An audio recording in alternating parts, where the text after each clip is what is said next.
Selamat malam. Pada kesempatan ini saya akan menjelaskan hasil dari tugas UAS saya, yaitu dengan mata kuliah teknik kompilasi. Nah, pada UAS kali ini soalnya adalah mencari source code, lalu menentukan analisis sintak, semantik, dan leksikal, serta menentukan salah satu dari kode optimasi, kode antara, atau kode generator. Memilih salah satu. Source code yang dipakai di sini adalah operasi aritmetika, yang dimana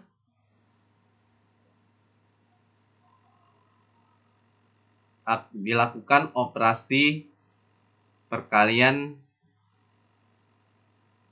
terhadap angka 1 dan angka 2 serta angka 3 dan angka 4 itu akan dikalikan, dan hasil kali dari masing-masing angka ini akan ditambahkan.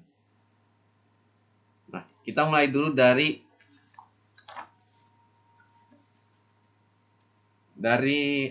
analisis leksikal ya. Nah, berdasarkan source code maka kita dapat menentukan token-token dari analisis leksikal, yaitu diantaranya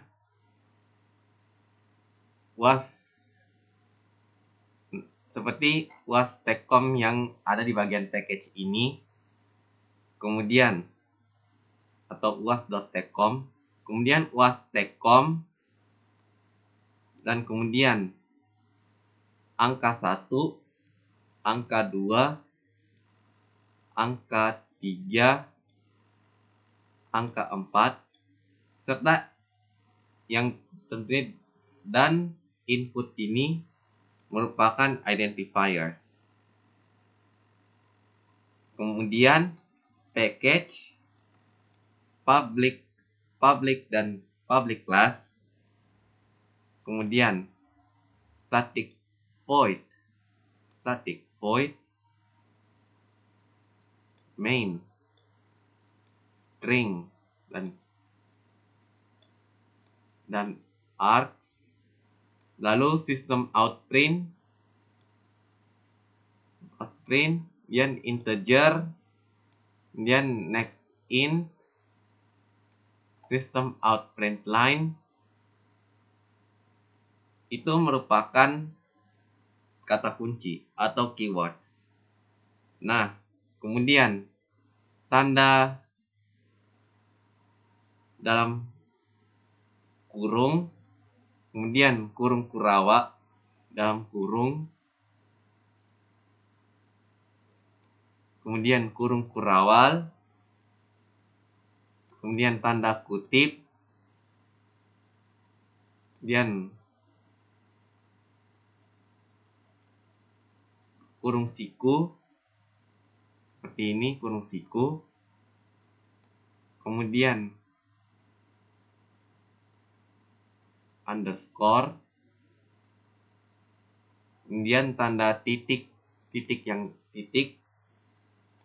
serta titik koma, itu merupakan punctuation.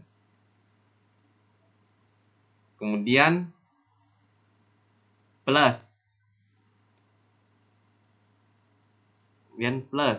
ini dengan kali atau dengan lambang bintang serta sama dengan ini merupakan operator. Kemudian masukkan angka pertama, masukkan angka kedua, masukkan angka ketiga, masukkan angka keempat. Hasil operasi, dan angka pertama, angka kedua, angka ketiga, angka keempat, serta hasil operasi hitung ini itu merupakan literals. Nah, kita lanjut ke analisis sintaks. Nah, yang merupakan analisis sintaks ini adalah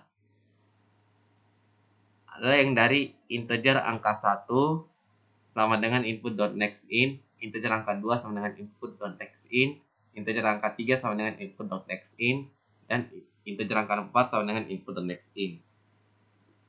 Mengapa demikian? Karena baris-baris variabel angka ini dideklarasikan tanpa nilai awal dan diinisialisasikan dengan input dari user. Nah, untuk menerima input dari pengguna, maka itu harus digunakan input.nextIn. Nah, yang kedua ini adalah pada baris ke-29 ini, yaitu operasi perhitungan, yang dimana integer operasi hitung sama dengan angka 1 kali angka 2 tutup kurung tambah dalam kurung angka 3 kali angka 4. Nah, bagian ini itu digunakan untuk menghitung masing-masing angka yang telah diinput. Jadi angka 1 yang kita input ini itu akan angka-angka yang 4 angka yang kita input setelah yang kita input ini itu sintaks akan menghitung masing-masing angka. Sintaks akan melakukan operasi perkalian serta penjumlahan. Kemudian yang berikutnya itu adalah menampilkan output, yaitu pada baris ke-30 hingga baris ke-35. Nah, baris ini menggunakan sintaks output untuk menampilkan masing-masing angka yang diinput serta hasil operasi hitung kepada masing-masing angka yang operasi hitung pada pengguna. Nah, kemudian kita masuk berikutnya ke analisis semantik. Nah,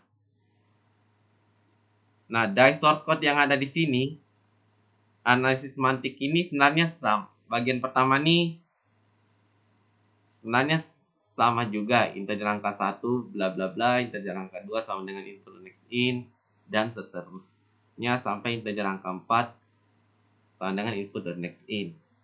Nah, analisis semantiknya di sini adalah pada baris ke-21, ke-23, 25, dan 27 ini adalah mengambil input dari pengguna untuk angka 1, angka 2, angka 3, dan angka 4 untuk operasi penjumlahan. Maksudnya operasi perkalian yang nanti hasil kali ini akan dijumlahkan.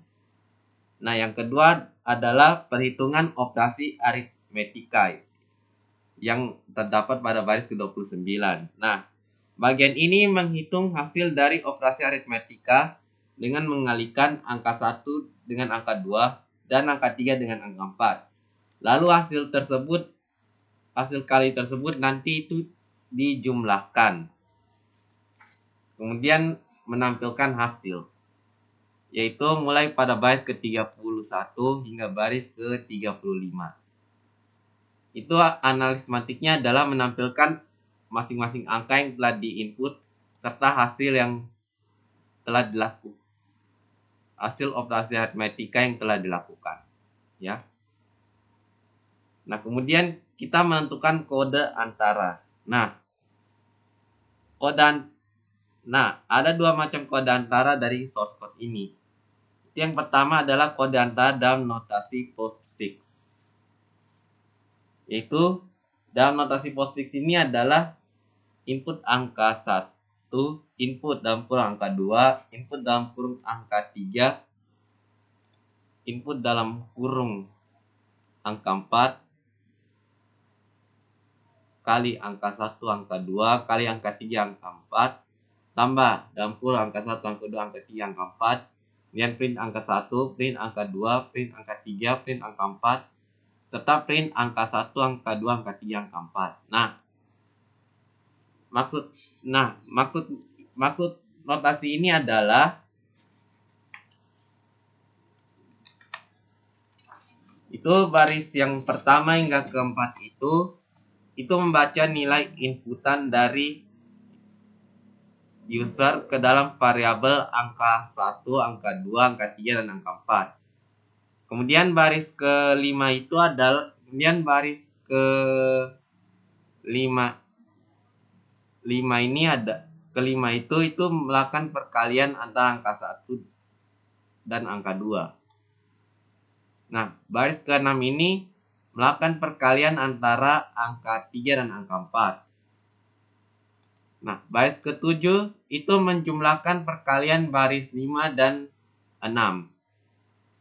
Nah, pada baris ke-8 dan ke-11 itu mencetak hasil inputan user. Dan baris terakhir adalah mencetak hasil operasi hitung. Dan yang terakhir adalah kode antara dalam notasi n-tuple atau triples. Yaitu 15 input, 26 input, 37 input, 48 input, yang kali 159, yang kali 3, 7, 10, tambah 9, 10, 11, dan print 1, print 2, print 3, print 4, dan print 11.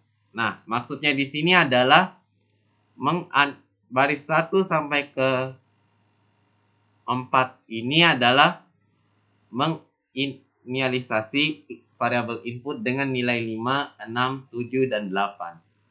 Dan baris 5 hingga ke 6 ini adalah melakukan perkalian angka 1 dan angka 2. Kemudian baris ke-7 hingga 8 ini adalah melakukan perkalian antara angka 3 dan angka 4. Kemudian baris ke-9 ini, baris ke-9 itu menjumlahkan perkalian pada baris 5 dan 6. Dan baris 10 sampai 14 itu mencetak hasil inputan user dari hasil operasi hitung. Dan kesimpulan dari laporan ini adalah program telah berhasil melakukan proses perhitungan operasi aritmetika yang dimaksudkan oleh user atau pengguna. Sekian penjelasan dari materi ini. Atas perhatian diucapkan terima kasih.